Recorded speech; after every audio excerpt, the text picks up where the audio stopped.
민수기 6번째 시간입니다. 오늘은요, 민수기 9장하고 10장, 출발 전까지 준비 관련된 부분을 함께 나눠보려고 합니다.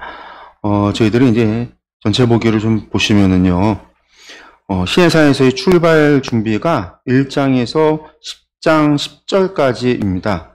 1장에서 10장 10절까지가 시내산에서 출발 준비고 10장 11절부터가 이제 출발해서 가데스까지 가는 여정이 시작이 돼요. 그래서 사실상 10장 11절부터 보면 광야에서의 이제 생활이 이야기가 나오고 그 이야기는 한마디로 광야에서 이제 불평하고 불만하고 그런 일들이 이제 시작이 된다라는 얘기고 그 이전까지 이야기, 이제 출발의 준비 이야기가 10장 10절까지다. 그래서 오늘 9장 1절에서 10장 10절의 말씀, 출발 준비하는 이야기들을 함께 보려고 합니다. 이 부분은요, 세 부분으로 좀 나눠볼 수 있어요. 9장 1절에서 14절이 두 번째 유월절에 대한 명령이 나오고요. 길을 안내하는 구름 기둥과 불기둥에 대한 이야기, 기사가 나오고, 그 다음에 이제 나팔 소리로 어떻게 행진할 것인가에 대한, 앞으로의 이제 행진이, 앞으로의 이제 광야에서의 진행이 어떻게 이루어져야 되는지, 어떻게 행진을 해야 되는지, 이것에 대해서 하나님께서 명령하시는 거죠. 규례를 정해주시는 겁니다. 그 부분이 오늘 이제 9장에서 10장 10절까지의 이야기입니다. 말씀을 좀 보면은요, 먼저 두 번째 유월절에 관한 부분인데요. 보시면 애굽 땅에서 나온 다음에 첫째 달에 여호와께서 시내 광야에서 모세에게 말씀하여 이르시되, 첫째 달, 다음에 첫째 달이니까 1년이 지났다라는 거죠. 출애굽하고 1년. 이스라엘 자손에게 유월절을 그 정한 기일에 지키게 하라. 그 정한 기일 곧 이달 열째 날 해질 때에, 그러니까 첫째 달 14째 날이죠. 너희는 그것을 지키되 그 모든 율례와 그 모든 규례대로 지킬지니라. 이 첫째 달 1절에 보면 애굽 땅에서 나온 다음에 첫째 달 그 첫날이 무엇이냐면요. 출애굽을 보면 40장 17절에 둘째의 첫째 달 그 달 초하루에 성막을 세웠다. 성막이 세워진 날이에요. 그래서 성막이 세워지고 나서 우리 사실 이제 지난주에 봤던 7장 8절 말씀의 이야기들, 레위인을 요제로 드리고 지휘관들이 예물을 드렸던 게 바로 이때 성막 세우고 있었잖아요. 그러니까 성막 세우고 난 뒤의 이야기들, 7장, 8장, 9장, 이 이야기들이 전부 다 계수 이전에 있었던 거죠. 계수 이전에 있었던 게 지금 뒤에 위치하고 있는 겁니다. 어쨌든. 그러니까 성막을 세우고 난 다음에 그 해 첫째 달이니까 하나님께서 그때에 유월절 지킬 것을 이미 명하셨던 거예요. 그래서 이제 14일 기간에 명하신 거죠. 14일에 지켜라. 그 유월절이라고 하는 게 14째 날, 14일, 해가 질 때에 지키도록 했어요. 여러분들, 유월절, 그러니까 유대력을 이제 뭐 여러 번 말씀드려서 이미 다 아시는 이야기지만, 이스라엘의 날짜 계산이라고 하는 게 지금하고는 좀 다르지만, 성경의 날짜 계산이 지금 우리의 날짜 계산하고는 달라요. 시간 개념도 다르잖아요. 그러니까, 연을 계수하는 거는 출애굽을 기준으로 해서 그때를 시작. 그래서 이제 우리야 이제 서기와 뭐 기원전 기원후를 예수님의 탄생으로 해서 BC, AD로 나누고 있지만 이 사람들은 출애굽을 기준으로 해서 첫째, 둘째, 셋째, 넷째 이렇게 계수를 한다라고 말씀을 드렸고 그때부터 첫째 달, 둘째 달, 셋째 달 이렇게 이제 계수를 하는 거고 안식년을 기준으로 하면 나팔을 불려지는 나팔절을 기준으로 해서 안식년을 계수하고 신년을 계수하고 해서 1년을 계산하는 방법이 이렇게 두 번에 걸쳐서 두 가지 방법으로 계수한다라고 그랬고 시간을 계수하는 방법도 해가 지는 것을 통해서 해가 지면 날이 바뀌는 거예요. 그러니까 오늘이 수요일이잖아요. 오늘 수요일인데 오늘 저녁에 이제 해가 딱 지면 목요일이 되는 거예요. 우리는 24시간에서 밤 12시를 기준으로 해서 날짜가 변동이 되지만 이스라엘은 해가 지는 것으로 날짜가 변동이 돼요. 그래서 해가 지니까 14일 날 해가 지면 15일인 거죠. 15일. 그러니까 계산이 그렇게 돼요. 그래서 6월절 14일 날 되면 낮에는 6월절 음식을 준비를 하고 해가 져서 그 밤에 음식을 해가 뜨기 전까지 음식을 다 먹는 게 유월절을 지키는 거고요. 그리고 사실상 해가 졌으니까 15일이에요. 그 15일부터는 무슨 날이죠?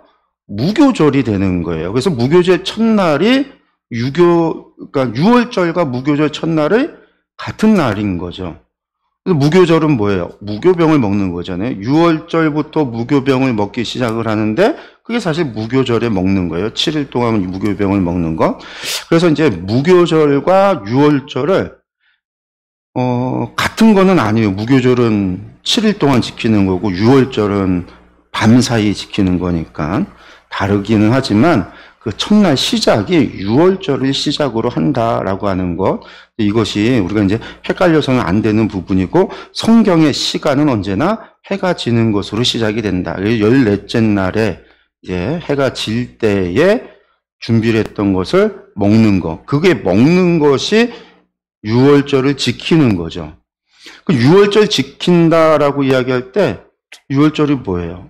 이 말씀 보면 계속 보면 모세가 이스라엘 자손에게 명령해서 6월절을 지키라 했더니 어떻게 해요? 첫째 달 14째 날 해질 때 시내 광야에서 6월절을 지켰으되 이스라엘 자손이 여호와께서 모세에게 명령하신 것을 다 따라 행했더라. 그러면 이때 행했던 건 뭐죠? 애굽에서 행했을 때 어린 양, 흠없는 어린 양을 준비를 해서 어린 양을 준비를 하고요. 그 다음에 집안에 누룩 넣은 빵을 만들면 안 되기 때문에 빵에 누룩이 들어갈까 청소를 다 깨끗이 하잖아요. 청소를 다 깨끗이 하고 사람들도 6월절을 지키기 위해서 정결례 깨끗하게 하고 집안 청소 다 하고 그런 다음에 무교병을 빚고 쓴나물을 만들고 그 다음에 뭐예요? 어린 양을 잡은 다음에 그 어린 양을 어떻게 돼요? 문인방과 문설주에 그 피를 바르고 그 밤 사이 동안에 그 양을 먹고 무교병을 먹고 그 먹는 것도 그냥 먹는 게 아니잖아요. 6월절에 어떻게 먹었어요? 급히 뛰면서 급히 먹었단 말이에요. 그리고 밤 사이에 문 바깥으로 나가선 됐어요? 안 됐어요? 나가지 말라고 그랬단 말이에요. 나가서는 안 된다. 그래서 나가지 말고 밤 사이에 급하게 먹어라. 그래서 해가 뜨기 전에 다 먹어 치워야 돼요. 못 먹으면 어떻게 해요? 그거 치워버려야 돼요. 태워버리든지. 그래서 다 먹어버려야 돼요. 그러면 하나님의 심판이 6월 넘어가리라. 그게 6월절이에요. 그럼 이 사람들이 그 명령대로 다 지켰느냐? 그럼 그렇게 지키기 위해서는요, 텐트 쳤는데 텐트의 문에다가 피를 또 바르고 막 그랬을까? 고민이 되는 거죠. 그렇게 피를 치라고 했을까? 봤더니 피를 치라고 하지는 않았던 것 같아요. 이때부터는요, 6월절 양을 잡고 하나님 앞에 예물을 드리고 그냥 잡는 게 아니라 그것을 잡아서 먹을 때 6월절 양을 잡는 게 사람이 잡지 않잖아요. 제사장에게 가서 잡아야 되니까. 동물 잡는 게 사람이 잡는 게 아니잖아요. 그러면 제사장에게 잡아서 사람이 먹는 거는 대부분 뭐예요? 화목의 제물만이 제사장의 몫을 주고 사람이 가져가서 먹잖아요. 왜? 번제는 하나님 앞에 다 드리는 게 번제, 올라는 하나님 앞에 드리는 거니까 하나님 앞에 드리는 거고, 소제는 뭐예요? 곡식으로 드리는 거고, 속죄제는 속죄의 의미고, 속건제는 죄 사함의 의미잖아요. 속죄와 속건제는 인간이 먹는 거는 화목제밖에 없어요. 그러니까 6월절에 드리는 제물이 화목제를 제물로 먼저 잡은 다음에 그 동물을 가지고 가서 밤사이에 먹어야 돼요. 그러니까 이때부터는요, 텐트에 피 바르고 하지는 않았을 거라는 거죠. 그 대신에 어떻게 해요? 정해진 음식을 밤사이에 먹고, 그 밤 사이에 먹으면서 중요한 거는 뭘 하는 게 중요할까요? 절기를 지킨다라는 거는요. 6월절에 신앙을 지키는 거죠. 하나님께서 우리를 구원하셨다라고 하는 그것을 기억하고 그 신앙을 전하는 게 중요한 거예요. 저희가 이제 신명기 모세의 노래를 지금 계속 주일마다 강해를 하고 있는데 지금 3주에 했잖아요. 거기서 중요한 게 뭐예요? 하나님의 은혜를 잊어버린 민족의 결말이 뭐예요? 하나님을 배반하고 거스르고 결국 멸망의 길을 간다는 거예요. 하나님의 은혜를 잊어버리고 결국 하나님을 잊어버리고 하나님을 알지 못하니 이 백성이 망하는도다. 그 결과가 그렇게 갔잖아요. 6월절이라는 건 하나님을 기억하는 거예요. 자신들의 신앙의 정체성을 기억해내서 그것을 자녀들에게 전하는 거. 그래서 6월절 행사를 실제로 그들이 행하면서 자신들의 과거를 기억해내고 하나님의 구원을 기억하고 하나님의 은혜를 감사하도록 이 절기를 정해줬다라는 거예요. 그럼 6월절에 기억해야 되는 가장 중요한 것이 있다라고 한다면 뭘 기억을 해야 될까요? 6월절을 통해서 하나님께서 6월절에서 뭐가 중요하죠? 하나님의 말씀에 순종하면 구원함을 얻었다? 순종하면 구원함을 얻었어요. 근데 그 순종 이전에 뭐가 있는 거예요? 하나님의 말씀을 믿어야 구원을 받는 거예요. 다른 말로 얘기해서 6월절에 하나님이 명하셨는데 사람들이 생각을 하는 거죠. 논리로 따지는 거예요. 6월절 이야기할 때도 말씀을 드렸지만 따지는 거예요. 아니 무슨 양의 피를 바른다고 해서 장제가 안 죽어? 하나님이 와서 첫 태생을 골라 죽인다고 했는데 피를 바르면 안 죽인다. 이건 무슨 말도 안 돼. 하나님의 말씀을 믿지 못하는 사람은요, 지키지 않을 거 아니에요. 지키지 않은 자의 집에는 무슨 일이 벌어질까요? 초태생이 죽는 일이 벌어진. 뭐의 문제냐면 믿고 안 믿고의 문제였어요. 하나님 말씀대로 밤사이 집안에 있어야 된다고 했는데 아우 답답해. 좀 나가서 바람 좀 쐬고 와도 되겠지. 아이 뭐 어때. 지금까지 안 죽었는데 밤 한 3시 4시 새벽쯤 됐는데도 괜찮아. 아 지금 답답한데 나가서 바람 좀 쐬고 올래. 바람 쐬고 왔어요. 무슨 일이 벌어졌을까요? 하나님 말씀을 어긴 거예요. 하나님이 정하시고 말씀하신 거에 대해서 하나님보다 자기 생각이 우선시된 거잖아요. 초대생이 죽었을 거예요. 아, 저게 무슨 일이야? 말도 안 돼. 했지만, 그래도 혹시 지금까지 있었던 9가지 재앙을 봤더니, 이스라엘 사람도 아니에요. 이방인이에요. 애굽 사람인데, 이야, 모세의 말이 맞는 것 같아. 그대로 해. 아, 여보, 무슨 말이야? 아니야, 그래도 해. 남편이 시켰어요. 그래서 그 양을 잡고 막 그렇게 따라서 다 흉내를 내면서 다 따라했어요. 그 집안에 어떤 일이 벌어졌을까요? 당연히 초대생이 안 죽었을 거예요. 여러분들, 6월절 사건을 통해서 하나님의 말씀을 믿느냐 안 믿느냐, 믿고 순종하느냐 안 하느냐, 그게 구원의 조건이에요. 그걸 가르쳐야 되는 거예요. 하나님의 말씀에. 토라 전체가, 모세오경 전체가 이스라엘 사람들이 가지고 있는 하나님과의 언약, 계약이고 그게 그들의 신앙의 정체성이에요. 출애굽의 사건을 통해서 그들이 가지고 있었던 신앙의 정체성. 그 모세오경이 담고 있는 이야기는 단순하게 율법의 행위로 구원을 받는다는 얘기가 아니라 율법이 왜 우리를 구원하느냐의 전제는 하나님이 이것을 약속하신 하나님의 능력, 하나님의 은혜, 그 하나님을 믿을 때에, 하나님을 신뢰할 때에, 우리가 하나님을 믿고 신뢰함으로 그 말씀에 순종할 때에 구원이 임한다, 하나님의 은혜가 임한다라고 하는 것이 전제예요. 이것을 가르쳐야 되고 그것을 알아야 되는 거예요. 근데 그걸 잊어버린 민족이 이스라엘이었죠. 하나님께 초점이 아니라 율법 자체에 하나님 말고 그냥 이것만 지키면 다 된다라고. 그게 율법주의인 거예요. 하나님이 사라져버린 율법주의. 그러니까 이걸 가르쳐야 되는 거예요. 오늘날 유대인들이요, 6월절 만찬이라고 해서 세데르라고 하는 걸 먹어요. 세데르. 그러니까 세데르라고 하는 거. 6월절이 되면은요, 온 가족이 다 하얀색 옷을 입고요, 흰색 계열의 옷을 입고 이 저녁 만찬을, 그러니까 6월절이 되면은 그 전주, 일주일 전부터 온 집안 청소를 다 해요. 혹시라도 먼지, 누룩이, 곰팡이가 들어갈까봐 준비를 다 하는 거예요, 깨끗하게. 지금은 양을 잡지 않으니까 다 준비를 해서 흰 옷을 입고요, 음식을 준비한 다음에 저녁이 되면 이제 6월절 만찬, 밤새 6월절 만찬을 합니다. 지킵니다. 이때 이 사람들이 뭘 먹냐면 6가지 음식을 먹는데 그게 세데르라고 하는 음식이에요. 6가지 음식. 이 6가지 음식은 전부 다 출애굽을 기억하고자 먹는 거예요.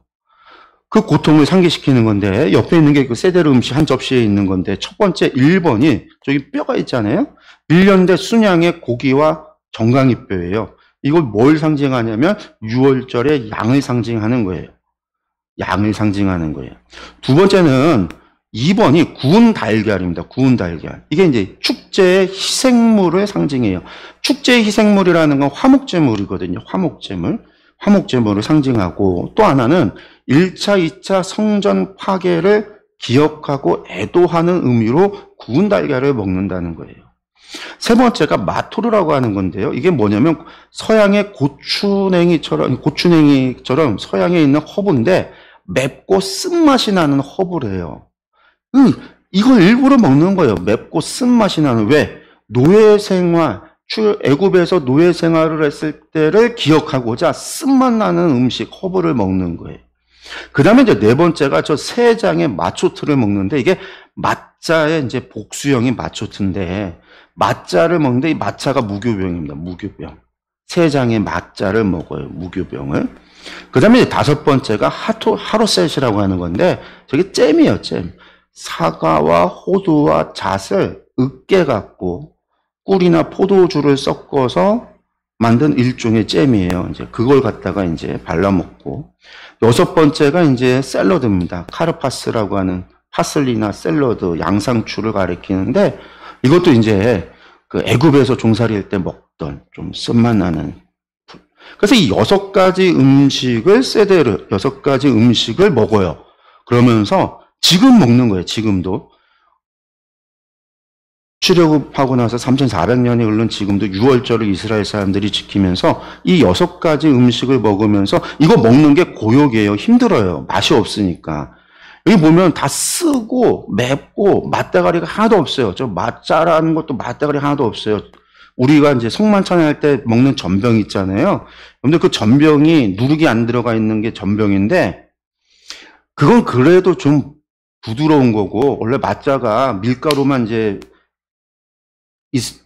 안 넣고 발효를 안 시키고 그냥 밀가루 이렇게 한 다음에 납작하게 눌러서 그냥 구워버린 거거든요. 그러니까 이제 맛 하나도 없어요. 아무것도 안 들어가 있고 그냥 구운 거라 맛이 하나도 없는데, 이거 사실은 먹는 게, 그래서 유월절 음식 이 세대로 먹는 게 힘들다고 그래요. 맛이 없으니까. 근데 이거를 밤새 먹는 거예요. 그러면서 뭘 하냐? 가장이 이것을 주관을 하고요. 이때 집안에서 가장 어린 막내가 네 가지 질문을 던져요. 그러면 가장은 어떻게 하냐면 학가다를 읽어서 그것에 대해서 답변을 하는 거예요. 6월절에 그냥 음식만 먹는 게 아니라 음식을 먹으면서 학가다를 읽어서 네 가지 질문에 대한 답을 줘요. 그럼 학가다가 뭐냐면 미드라시예요. 미드라시가 뭔지는 이제 제가 여러 번 말씀을 드렸잖아요. 미드라시가 뭐냐면 이제 유대 랍비들이, 장로들이 토라를 주석한 거, 설명해 놓은 게, 그게 이제 미드라시인데, 미드라시의 종류가 두 가지가 있어요. 두 가지.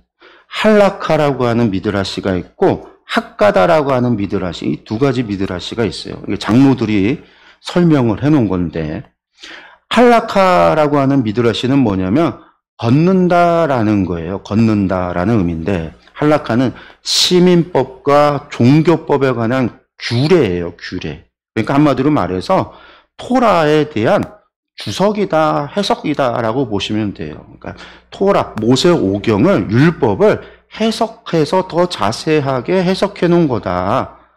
그래서 이제 이게 어떻게 삶을 살아가야 되는지, 인생을 어떻게 걸어가야 되는지 설명해 놓은 게 걷는다라는 의미의 할라카, 율법, 이 미드라시다라고 보시면 되고, 학가다라고 하는 거는요, 말하다라는 뜻이에요. 읊조리다, 말하다라는 뜻이에요. 소리를 읊조리다라는 건데, 한마디로 말해서 이야기예요.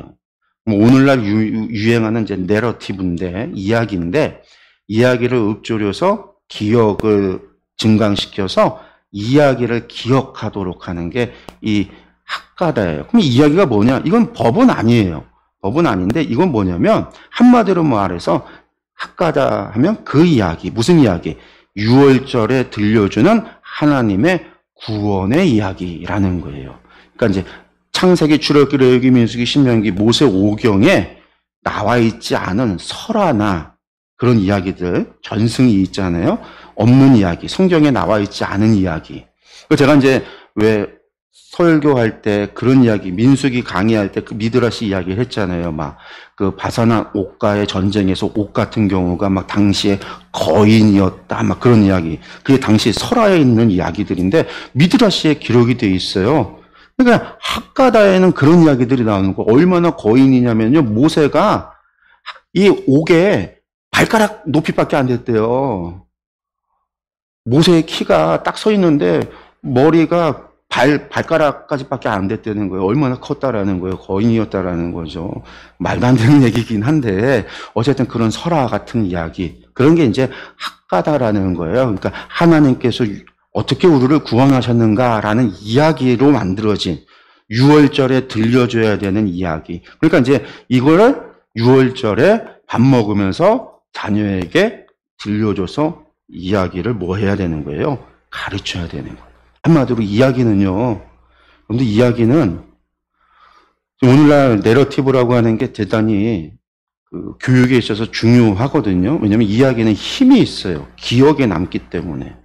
세계관이라고 하는 사람들의 사고, 생각을 바꿀 수 있는 힘이 있어요. 우리는 지나가면 사건이나 뭔가는 잊어버릴 수 있지만 이야기는 남거든요. 사람의 기억이 오래 남는단 말이에요. 그래서 이야기가 힘이 있다라고 하는 건데 이스라엘 사람들은 이것을 이야기로 아이들에게 기억하게 하는 거예요. 그러면 무엇을 질문을 하느냐? 막내가 왜 이 밤에 우리는 맞자를 먹습니까? 그러니까 한마디로 말해서 왜 이 밤은 다른 날들과 구별이 됩니까? 라는 질문이에요. 다른 365일, 364일과 이 날은 왜 다릅니까? 라는 질문을 던지는 건데 그 질문이 뭐냐? 왜 이제 이 음식들을 먹느냐는 거죠. 왜 이 밤에 우리는 맞자, 무교병을 먹습니까? 라고 질문을 던지는 거예요. 당연히 무교병을 먹는 이유를 설명하기 위해서는 출애굽의 이야기를 해야 되겠죠. 그 이야기가 단순히 출애굽의 이야기뿐만이 아니라 거슬러 올라가면은요, 야곱이 애굽에 데려간 이야기도 해야 되고, 야곱의 이야기를 하려면 요셉의 이야기도 해야 되는 거고, 올라가는 이야기예요. 이야기가 가야 되겠죠. 또 왜 이 밤에 우리는 쓴 나물을 먹습니까? 당연히 이거는요. 무교병 얘기해야 되고, 쓴 나물은요, 종살이한 이야기를 해야 되니까, 왜 종살이했는지 이야기를 해야 되는 거고, 왜 우리는 이 밤에 파슬리를 소금물에 2번 찍어 먹습니까? 이건 이제 아까 샐러드를 있잖아요. 샐러드 소금물에 찍어 먹거든요. 짠 거를. 그것도 이제 종살이 기억하고자 먹는 건데. 또 왜 쓴나물을 왜 하루셋에 찍어 먹습니까? 그거 다 종살이 이야기예요. 왜 우리는 6월절 음식을 비스듬히 기대어 먹습니까? 당시에 이제 종살이하고 이스라엘의 추고래굽에 있었던 이야기에 대한 질문, 4가지 질문을 던지면 이것에 대해서 이스라엘 사람들이 어떻게 해요? 학가다를 통해서 읽어주는 거예요. 가장이 자기 마음대로 설명하는 게 아니에요. 랍비들에 의해서 만들어진 미드라시, 장로의 유전이죠, 사실은요. 이스라엘의 전통, 이것을 가리키는 거예요. 이게 수천 년을 이어져 왔다라고 생각을 해보세요. 같은 것을 듣고, 같은 것을 배우고, 같은 것을 믿는, 그러니 이스라엘이 힘이 있을 수밖에 없어요. 그러니까 하나님의 말씀대로 사실은 이스라엘 사람들이 그러면 과거에는 이랬느냐? 과거에는 이러지 못했죠. 그러지 않았으니까 멸망에 이르렀던 거고, 지금 그들이 1차, 2차 두 번의 성전이 멸망하고 나서, 그리고 나서 더더욱 율법에, 성전이 없기 때문에 율법에 매달리면서 율법을 지키고자 하는 유대교가 오늘날 이렇게 있으면서 이렇게 지켜지고 있지만, 결국은 이들은 이것을 지키지만, 문제는 뭐예요? 예수님을 모른다라는 거죠. 예수님을 모른다라는 거. 율법은 알지만 율법이 증거하고 있는 예수님을, 예언자들의 글을 보지만 예언자들이 증언하는 예수님을 모른다라는 거. 그게 또 안타까운 거죠. 예. 어쨌든 6월절을 왜 지키느냐? 중요한 거예요. 왜 지키느냐? 기억하고자. 왜 1년 뒤에 하나님께서 지키라고 명하셨을까? 앞으로 계속 지키라고, 6월절을 계속 지키라고, 영원한 규례라고 말씀하셨어요. 계속 지키라는 거예요. 그거는 영원히 하나님께서 이스라엘을 구원하셨다라는 사실을 기억해야 된다라는 거예요. 이것은 영원히 너희의 신앙의 정체성으로 삼아야 된다라고 말씀하신 거예요. 하나님이 구원하셨다라는, 여호와가 하나님이시다라는 사실을 믿어야 된다, 기억해야 된다, 믿어야 된다라고 말씀하신 거였거든요. 그 첫 번째 지키는 거니까 이것을 지켜야 된다라고 말씀을 하신 거예요. 그런데 문제가 발생을 해요. 뭐냐? 그때에 사람의 시체로 말미암아 부정하게 되어서, 시체 만지면 부정하잖아요. 부정한 사람이란 말이에요. 얼마나 부정해지냐면요, 시체를 만지면요, 사람이 부정해질 뿐만 아니라 시체에 놓여져 있던, 시체가 접촉되어진 침대가 접촉되어 있으면 침대도 부정하고, 시체가 누워있던 땅도 부정하고, 다 부정하잖아요. 무덤을 만들면요, 시체가 묻어놓은 무덤도 부정하다라고 봤어요. 그래서 회칠한 무덤이라고 하는, 회를 왜 칠하는지 아세요? 무덤을 이부장하게 만들려고 해치를 하는 게 아니라 해를 칠해서 이게 무덤이다 사람들로 하여금 경고해서 만지지 못하도록 근처가지 못하도록 왜? 부정한 걸 접촉하지 않도록 하려고 해치라는 거예요. 그러다가 나중에 해칠한 걸 이부장에 꾸미기 시작을 한 거지. 그만큼 부정한 거예요. 근데 사람들 가운데 죽은 이가 있어서 만질 수 있단 말이에요. 죽은 지체를 만들거나 사람의 시체에 죽은 이가 있어서 만진 사람이 있을 수 있어요. 그래서 부정한 사람이 있어요. 그래서 유월절을 지킬 수 없는 사람들이 있어서 그들이 그날은 뭐냐면 유월절 그날 당일에 14일에 모세와 아론에게 온 거예요. 그에게 이르되 우리가 사람의 시체로 말미암아 부정하게 되었으니 부정하니까 하나님 앞에 제사 드릴 수 없어요. 부정하게 된 사람은요 일주일간 정결례를 해야 되니까 구별돼야 되잖아요. 유월절에 참여할 수 없고 음식도 먹을 수 없고 함께 할 수 없단 말이에요. 그러니 우리를 금지하여 이스라엘 자손과 함께 정한 기일에 여호와께 헌물을 드리지 못하게 하시면 어찌함이니까. 부정하니까 할 수가 없잖아요. 그럼 모세가 뭐라고 얘기하냐면 기다려라. 내가 하나님 앞에 물어보겠다. 그래서 하나님 뭐라고 그래요? 시체로 말미암아 부정하게 된 자든지 혹은 먼 여행 중에 있다 할지라도 모든 사람은 다 여호와 앞에 마땅히 유월절을 지켜야 된다. 이거 중요한 거죠. 왜? 부정하게 된 사람이건 여행을 간 사람이건 모든 사람, 이스라엘 모든 사람은요 마땅히 모든 사람은 유월절을 지켜야 되는데요.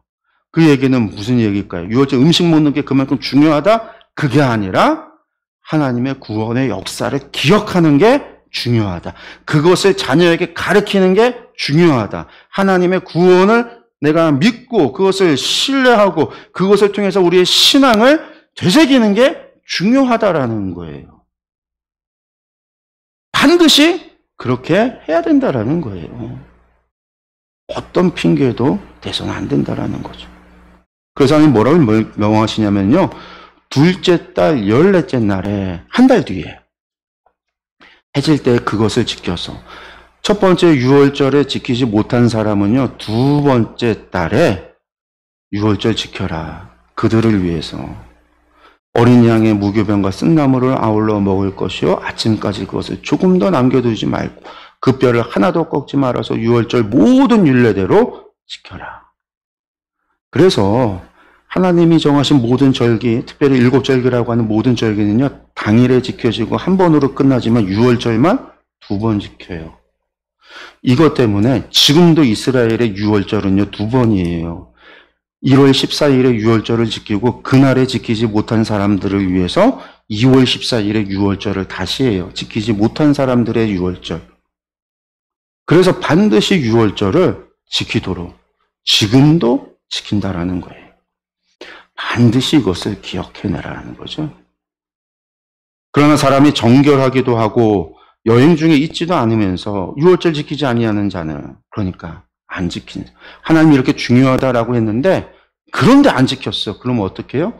그 얘기는 뭘까요? 하나님을 거슬리는 거예요? 하나님 반역하는 거예요? 나아가서 고의로 하나님의 구원의 역사를 나는 기억하지 않겠다라는 거잖아요. 근데 그러면 끊어버리겠다. 네가 나를 기억하지 않으면 나도 너를 기억하지 않겠다. 네가 나를 거부하면 나도 너를 거부하겠다. 하나님 그런 뜻이에요. 끊어지게 하겠다라는 거예요. 그만큼 유월절에 대해서. 그리고 14절에 무슨 얘기예요? 타국인이 너희 중에 거류하면 어떻게 해요? 타국인도 유월절 지키게 해라. 여기는요. 타국인에게도 가르치라는 거예요. 하나님의 구원의 역사를 가르치라는 거예요. 이방인에게도 가르치라는 거예요. 거류민에게나 본토인에게나 그 율례는 동일해. 차별이 없다라는 거죠. 율법이 동일하다라는 얘기는요. 하나님의 구원의 역사가 동일하다라는 거예요. 하나님의 은혜가 동일하다라는 거예요. 하나님께서 차별 없이 거류민이건 본토인이건 이방인이건 이스라엘이건 차별화 두지 않겠다라는 말씀과 같은 거예요. 나는 차별하지 않겠다. 이미 여기에서 이미 하나님은요 차별하지 않겠다라는 거죠. 그 다음에 이제 9장 15절에서 23절에 길을 안내하는 구름입니다. 6월절을 지킵니다. 6월절 지키구나. 그리고 이제 15절 명령하고 나서 15절에 성막을 세운 날, 또 세운 날이에요. 첫째, 둘째 해 1월 1일인 거죠. 첫째, 그 세운 날에 출애굽에도 나왔어요. 구름이 성막 안에 내려서 이 성막 안에 구름으로 가득 찼었단 말이에요. 구름이 성막 곧 증거의 성막을 덮었고 저녁이 되면 무슨 일이 일어나요? 성막 위에 불 모양 같은 것이 나타나서 아침까지 이르렀으되, 우리가 그냥 쉽게 구름기둥, 불기둥이라고 표현을 해요. 그 사람들이 불기둥이 있자면 활활 타오르는 불기둥이 있었다라고 생각을 하고, 구름기둥이 있었다라고 생각하는데 15절에 말은 불 모양 같은 거죠. 실제로 불기둥이라는 건 아니에요. 불이라는 것도 아니에요. 불 같아 보이는, 무엇인지 모르는, 설명할 수 없는 거죠. 불 모양 같은 것이 있었던 거예요. 불 모양 같은 거. 어쨌든 하나님의 임재. 근데 16절에 항상 그러해요. 그 얘기는요, 항상 그러하다는 건요, 지속됐다라는 거예요. 언제부터? 성막이 세워지고 나서 나중에 언제까지? 요단강 건널 때까지. 광야 시대 내내 항상 계속해서 끊어지지 않고 지속이 됐다라는 거죠. 낮에는 구름이 그것을 덮었고 성막을 덮었고 밤에는 불 모양이 있었는데 불 모양이 계속 있었다라는 거죠. 구름이 성막에서 떠오르는 날에는, 성막 회막에 가셨던 구름이 떠오르는 날에는 이스라엘 자손이 행진했고, 구름이 머무는 곳에는 이스라엘 자손이 진을 쳤으니, 구름이 떠오르면 이동했고 구름이 멈추면 진을 쳤어. 이스라엘 자손이 여호와의 명령을 따라, 이것을 뭐라고 표현했어요? 18절에는요. 명령하십니다라는 거예요. 행진하였고 여호와의 명령을 따라 진을 쳤으며 구름이 성막 위에 머무는 동안에는 그들이 진영에 머물렀고, 성막 안에 위에 머무는 동안에는 그냥 진영 안에 머물렀다. 돌아다니지 않고 진영 안에 또 머물렀고, 구름이 성막 위에 머무는 날이 오래될 때는 이스라엘 자손이 여호와의 명령을 지켜서 행진하지 아니하였으며, 혹시 구름이 성막 위에 머문 날이 적을 때에는 그들이 다만 여호와의 명령을 따라 진영에 머물고 여호와의 명령을 따라 행진도 했다라는 거죠. 구름기둥이 구름이 올라가고 내려가고 움직이고 하는 거에 따라서 움직였는데, 근데 그 모든 것이 여호와의 명령을 지켜서 명령을 따라. 이스라엘 사람들이 이 구름의 움직임이 여호와의 명령이었다라는 거죠. 하나님의 임재의 표식, 하나님의 임재의 표적이었다라는 거예요. 그걸로 받아들인 거죠. 혹시 구름이 저녁부터 아침까지 있다가 아침에 그 구름이 떠오를 때는 그들이 행진하고, 구름이 밤낮 있다가 떠오르면 곧 행진하였으며, 이틀이든지 한 달이든지 1년이든지 구름이 성막 위에 머물러 있을 동안에는 이스라엘 자손이 진영에 머물고 행진하지 아니하다가 떠오르면 행진해. 1년이고 안 움직이면 있었다라는 거예요. 그러니까 우리가 40년 동안 맨날 다닌 게 아니라 어떨 때는 1년 내내 한 곳에 머물러 있었기도 하고, 어떤 경우는 1년이 아니라 몇 년이고 한 곳에 계속 머물러 있기도 했었다라는 걸 알 수 있어요. 그래서 이 40년 동안 이동했던 것을 보면은요, 이제 우리가 이제 10장 11절부터 광야로 나가잖아요. 가데스 바냐까지 간단 말이에요. 가데스 바냐까지 가서 정탐꾼 보내고 하나님 앞에 징계를 받아서 벌을 받아서 40년, 이제 38년 동안 광야에서 이제 살게 되는 거죠. 왜냐하면 벌써 2년이 지났으니까 38년을 광야에서 머물게 돼서 합쳐서 총 40년인데, 이 38년의 기간을 보면은요, 성경에 어디 머물렀는지 자세하게 안 나와요. 성경에 나와 있는 거는요, 그러니까 시내산에서 가데스까지 여정에 어디 갔었는지, 가데스 이후에 몇 군데 있었던 곳, 그것만 나와요. 그리고 갑자기 38년 건너뛰어서 다시 가데스로 간 거. 그리고 난 다음에 이제 모압 평지로 올라가는 이야기가 나오는 거예요. 그 38년 사이에 광야에 있었던 게 어디에서 뭘 했는지에 대한 것들이 거의 비어 있어요. 어쩌면 광야에 데리고 가서 38년 한 곳에 있었을지도 몰라요. 그냥 하나님이 안 움직이고, 그냥 너 여기 있어라, 그랬을 수도 있어요. 그거는 우리가 이제 알지 못하는데, 성경에서 말하듯이 그 모든 것이 하나님께서 명하면 가고 명하지 않으면 있었다라는 거예요. 그러니까 광야에서의 삶은요, 한마디로 그들의 행진이 자신들 마음대로 이루어진 것이 전혀 하나도 없다라는 거예요. 사실 애굽에서 가나안 약속된 땅까지 가는 길은요, 어렵지 않단 말이에요.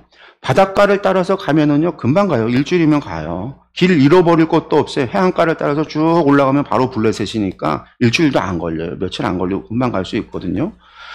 광야로 나왔어도요, 광야에 나와서도 모세가 40년 동안 그 광야에서, 미디안 광야에서 양을 쳤기 때문에 광야 전문가예요. 어디로 가면 뭐가 있는지 다 알아요. 뿐만 아니라 그 광야에는요, 광야에 사는 사람들이 많아요. 왜? 모세가 40년 동안 미디안 족속들, 이드로의 장인 밑에서 살았잖아요.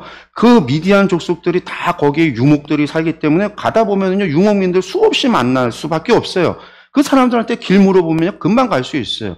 금방 갈 수 있는 저 길을 못 가는 거잖아요. 가데스에서도 바로 저 위가 바로 그냥 눈에 보이는 저 브엘세바 그리고 유대 산지 보이는데도 못 가요. 하나님께서 명한 대로 하나님께서 말씀하신 대로. 광야에서는요, 하나님 말씀하신 대로 사는 것이 그들이 살아갈 수 있는 유일한 방법이에요. 하나님 말씀대로 믿고 따라가는 거. 그게 광야라고 하는 걸 통해서 그들이 훈련받는다라고 이야기할 때 무엇에 관한 훈련이냐? 하나님에 대한 순종이, 하나님의 말씀에 대한 순종, 하나님을 믿고 순종하는 이야기. 그게 광야의 이야기라는 거죠. 예. 23절의 결론이죠. 곧 그들이 여호와의 명령을 따라 진을 치며 여호와의 명령을 따라 행진하고 또 모세를 통하여 이루신 여호와의 명령을 따라 여호와의 직임을 지켰더라. 이거예요. 광야에서 40년 동안 그들은 여호와의 명령을 따라서. 이거 안 따르면 하나님의 징계와 벌, 심하면 죽음이. 그게 광야. 그래서 광야에서는요, 사냐 죽느냐. 하나님의 명령을 따라 사는 게, 순종하는 것이 사냐 죽느냐의 문제였다라는. 우리가 인생을 광야로 비유를 하는데 우리 광야가 위험한 곳이잖아요. 물도 없고 먹을 것도 없고 독사와 맹수와 해충과 우리를 해하려 하는 많은 것들이 존재하는 그 광야에서 우리가 살아갈 수 있는 거는요, 여호와의 명령을 따라 살아가는 거예요. 사냐 죽느냐라는 거죠. 우리가 이것을 깨달아야 된다. 네, 그 다음에 이제 나팔소리 10장 1절에서 10절, 나팔에 관한 이야기입니다. 여호와께서 이제 모세에게 또 말씀합니다. 은나팔을 2개를 만들으래요. 두들겨서 만들어서 그것을 회중을 소집하고 진영을 출발할 때 신호로 쓰라는 거죠. 신호로. 어떻게 신호로 하냐? 나팔 2개를 불 때는 온 회중이 회막문 앞 4개로 나올 거죠. 회막으로 나오도록 할 때 신호용이 나팔 2개를 부는 거고, 하나만 부를 때는 이스라엘 사람들이 천부장 지휘관 앞으로 모이는 거. 그러니까 진영들이 있잖아요. 진영. 동쪽 진영, 남쪽 진영, 북쪽 진영, 서쪽 진영에 3지파씩 진영이 짜 있잖아요. 군기가 있고 진영이 있고 천부장씩. 그 안에는 10부장, 100부장, 1000부장들이 있단 말이에요. 그러니까 나팔 소리가 2개가 불려지면 모든 사람이 성막으로 나오는 거고, 하나만 불 때는 각자 1000부장에게 모여서 어떻게 해요? 조직을 해서 나오라는 거예요. 하나만 불 때는요. 그 다음에 이제 너희가 그것을 크게 불 때는 동쪽 진영들이 행진할 것이요. 동쪽 진영이라는 것은 뭘까요? 여기서 동쪽 진영이라고 했지만 이스라엘에서 동쪽은 앞쪽이에요. 앞쪽. 유다 지파가 있는 곳, 성막에 문이 있는 곳인데 이 동쪽은 앞쪽을 얘기해요. 앞쪽. 동서남북이라는 게 당시에는 없어요. 그런 의미가.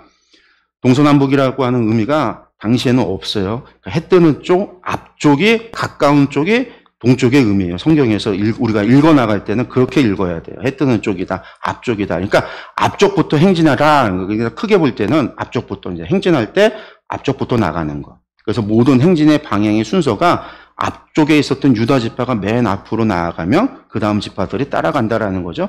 두 번째로 크게 볼 때는 남쪽 진영이 동쪽이 나가면 남쪽이 따라가고 행진할 것이라, 떠나려 할 때에는 나팔 소리를 크게 불어라. 또 회중을 모을 때에도 나팔을 불 것이나 회중을 불 때 모을 때에는 2개를 부는데 크게 불지는 말래요. 크게.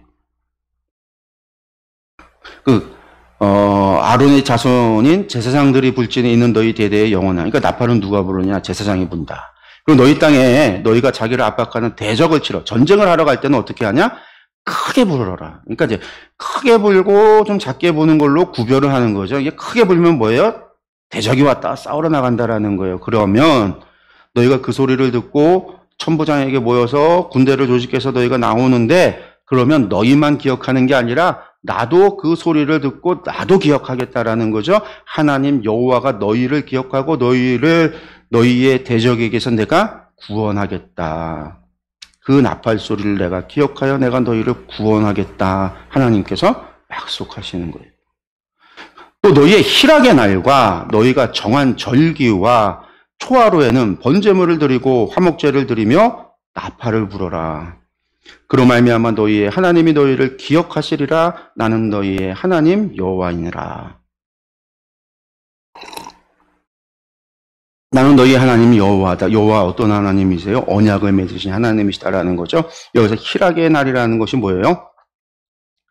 희락이라는 게 기쁨의 날이라는 거잖아요. 기쁜 날. 기쁜 날에도 나팔을 부르라는 건데, 기쁜 날이라는 게 우베욤 시므아트켐이라고 하는데, 희락의 날이라는 거는 뭐냐면, 뭐 성전을 봉헌했던 날이라든가, 전쟁에서 승리하는 승전일이라든가, 그런 이제 국가적인 행사가 있거나, 뭐 신약 같은 경우는 불임절이나 수전절이라고 하는 걸 지킬 때, 에스겔서의 불임절이나 수전절 이런 거 성전 봉헌 그런 날을 지킬 때에도 이 희락의 날이 있었다라는 거예요.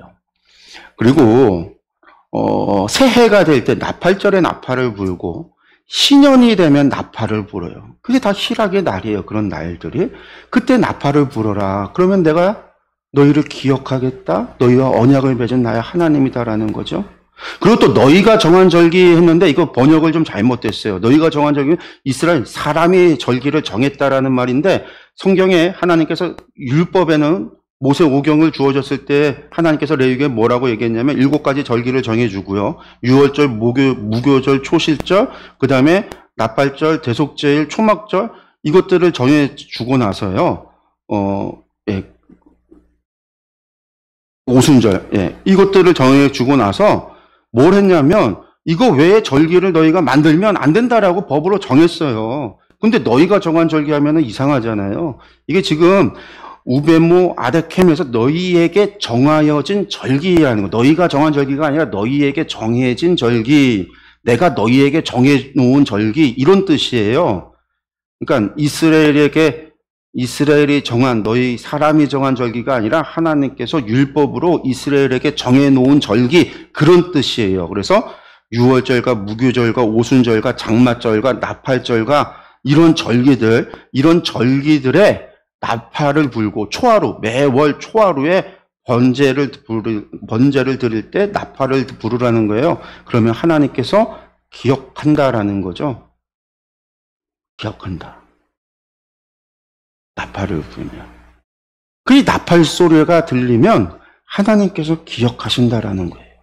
근데 이것이 결국은 무엇을 예표하는 거냐면요. 이 나팔 소리가 예표하는 건 뭐냐면 고린도전서 15장 51절에 보라 내가 너희에게 비밀을 말하노니 우리가 다 잠잘 것이 아니요 마지막 나팔 소리가 수없이 많았다는 거죠. 근데 마지막 나팔이 불려질 때에 그 순간에 홀연히 다 변화되리니. 그 마지막 나팔이 뭐냐? 요한계시록에 보니까 7째 천사가 나팔을 불매, 7번째 나팔이, 마지막 나팔이 불매 하늘에 큰 음성들이 나서 이르되 세상 나라가 우리 주와 그의 그리스도의 나라가 되어 그가 세세토록 왕노릇 하시리로다 하니. 결국은 나팔 소리가 예표하는 것은요, 마지막 날에 이루어질 하나님께서 이 땅을 구원하시는, 결국 하나님께서 그 나팔 소리를 들으고 우리가 내가 너희를 기억하겠다. 나는 너희의 하나님이 되겠다. 나는 너희의 하나님 여호와다라고 하셨던 그것이 마지막 나팔을 통해서 하나님께서 세세토록 왕이 되시는, 다스리고 통치하시는 하나님의 나라가 이루어지는 그날에 이루어지는 사건인 거죠. 완성되어지는 사건으로 연결이 되어지는 거예요. 그 나팔이. 그래서 이 나팔을 통해서 이스라엘이 가고 서고 그들이 모이고 싸우고, 또한 그 나팔을 통해서 그들이 모여서 기뻐하고 제사하고 예배하고, 그 나팔을 통해서 그 모든 것들이 이루어졌거든요. 근데 그 나팔을 통해서 하나님의 기억하심과 구원하심도 이루어지고, 우리의 마지막 날에 하나님의 기억하심과 구원하심도 나팔 소리를 통하여 이루어진다라는 거. 이것이 마지막 이야기다라는 거 우리가 기억했으면 좋겠습니다. 이렇게 해서 우리가 이제 준비에 관한 것들이 모두 끝이 났습니다. 준비에 관한 것이 모두 끝이 났고요. 그 다음에 이제 10장 11절이 되면 출발을 해요. 이 출발하면 어떻게 될까요? 나팔이 불려지겠죠. 나팔 만든 걸 불고. 불면 어떻게 돼요? 앞쪽에 있는 지파들이 해 뜨는 쪽, 앞쪽에 있는 지파들이 출발하고, 나팔을 크게 불면 남쪽에 있는 지파들이 출발하고, 그렇게 출발하기 시작을 할 거예요. 어떨 때? 구름이 떠서 움직이기 시작을 하며, 그렇게 광야로 나아가게 됩니다. 그래서 이제 다음 주부터 저희들이 이제 광야의 여정이 시작이 됩니다. 10장 11절에서 25장 18절까지가 광야의 여정이에요. 이 여정 가운데 대부분이 이제 불평과 불만의 이야기들이 가득 차 있는 이야기들이긴 하지만 이 이야기 속에서 또 하나님께서 이스라엘을 훈련시키고 그 안에 담겨 있는 귀한 말씀들을 또 계속해서 보도록 하겠습니다. 오늘 여기서 마치도록 하겠습니다. 기도하겠습니다.